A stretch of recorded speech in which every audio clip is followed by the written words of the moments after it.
Hey guys, what's going on? James here, and in this video today, we're going to be reviewing the Tampa Bay Buccaneers 38-3 loss versus the New Orleans Saints. I'm going to try very hard to not make this rambly because I just did a first take that was about 4.5 minutes that got kind of rambly. So the first thing I want to say is this. The Tampa Bay Buccaneers, I think, are going to be fine regardless of this loss. I think they are still going to make the playoffs, okay? Now, their chances of winning the NFC South might have gone down a lot from this game now that the Saints are 6-2, have a pretty commanding lead here in the NFC South race that they have now swept the Tampa Bay Buccaneers. But I think that the Buccaneers still will make the playoffs. We have to remember that on paper, this team is 6-3, and they have one of the best records in the entirety of the NFC. They beat the Green Bay Packers, who were dubbed one of the best teams in the NFC. The Seahawks just lost by a ton of points to the Buffalo Bills.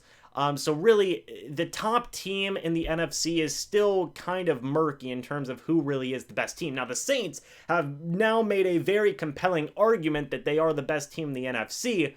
But the point is that the Buccaneers are going to be fine. I think that they will still make the playoffs. They still will finish with double-digit wins. And this was just a really bad game against a really good team. So, yeah, there's not going to be any goods or bads for this game because it's not even really necessary. There's no good to talk about, really. I mean, Shaq Barrett had a sack fumble, which is great, good for him. Ryan Suckup made a field goal, which was good for him. But aside from that, nobody looked great in this game. On the offensive side of the football, the offensive line got Tom Brady hit time and time and time again. Donovan Smith was continuously getting beat by backup pass rushers on the Saints, Trey Hendrickson among others. Tristan Wirfs did okay versus Cam Jordan, I thought. I believe he gave up maybe a pressure or two against Cam Jordan, but I still don't believe he allowed a sack, which is good. Tristan Wirfs is playing like one of the best right tackles in the NFL, so at least he came out and did something. You also have to remember that Ali Marpet was out for this game, so Joe Haig came in, and I thought he did okay. There were some times where he was absolutely collapsing, but I also think that the offensive line as a whole, honestly, besides Tristan Wirfs, just did not play good in this game. They got Tom Brady hit so much, and it was not good to see. Tom Brady himself finished this game with 209 passing yards and 3 interceptions. He struggled as well because his wide receivers and his tight ends struggled to get separation, struggled to make plays when they needed to, and it was just a bad situation. It was not good. The Buccaneers finished this game with 4 total carries, which is actually an NFL record now for least amount of carries in a game. So, hey, the Buccaneers got a record out of this game. That's good, right? Marshawn Lattimore continued his great coverage skills against Mike Evans and just causing frustration for the Buccaneers' phenomenal wide receiver. Antonio Brown got a few catches. I believe he had 3 catches for 31 yards. Mike Evans did finish with 4 catches for 64 yards after Lattimore was taken out of the game, but again, the pass catchers did not do good, the offensive line did not do good, and Tom Brady couldn't get going anything either. But I'm not going to blame one specific person because the entirety of the offense just could do nothing versus this New Orleans Saints defense, which was very similar to what we saw in week 1. On the defensive side of the football, as I said, Shaq Barrett had a sack fumble, which was good. Good for him for that, but the pass rush was non-existent besides that one play. It was pretty laughable. They were getting offsides penalties. They were getting no pass rush. The linebackers, more so Devin White than Lavonte David. I thought Lavonte David played an okay game, but Devin White was getting beat in coverage. The cornerbacks were getting beat in coverage a lot. It was just not good. They were getting beat by Taysom Hill on some trick plays and some cute play calling and things like that.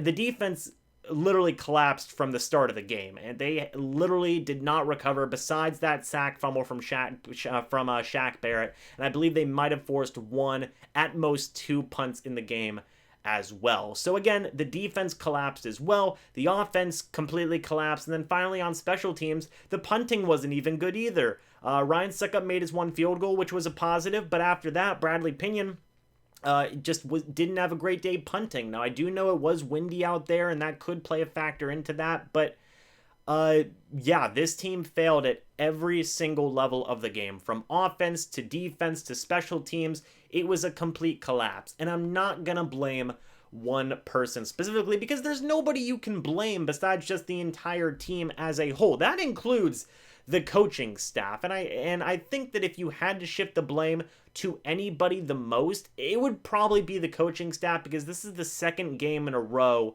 where many people have said, just here in the live stream chat and in my comments as well, where this team was just completely outcoached, point blank outcoached. They were outcoached in week 1, and they were outcoached here in week 9. And you know what? I gotta tend to agree with that. I mean, this team was just a complete collapse. They looked nothing like what we have seen leading up to this game. They looked exactly how they looked in week 1, if not worse.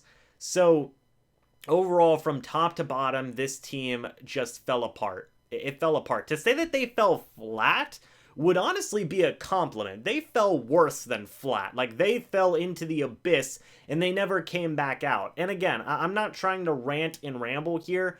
I'm not necessarily even mad. It's disappointing. You know, I guess frustration is there as well, yes, but just disappointing, frustrating are all the words that you can use to describe this game. And, you know, there is a strong chance the Buccaneers will play the Saints again in the playoffs. And if that does happen, you know, I really don't know what's going to happen. I really don't, because this is 2 games now this season where this coaching staff and this team has just looked completely outclassed by the entirety of the New Orleans Saints. So if they do play again in the playoffs, you really can't have a ton of confidence going into that game if you're a Bucs fan. I really do believe that wholeheartedly. So moving forward, past this game and into the remainder of the season, I expect this team to be fired up.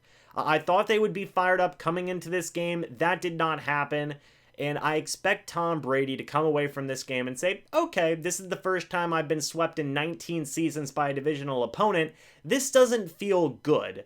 And starting with Carolina, I've talked about angry Tom Brady a lot this season and how he gets motivated and he really just riles up the troops. I've been saying that a lot this year. I would expect this at its absolute peak.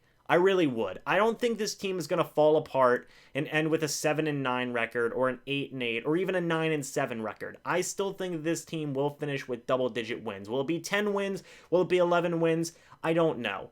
But I think that coming away from this game, Tom Brady is going to be absolutely livid with how the entirety of the team performed, himself included.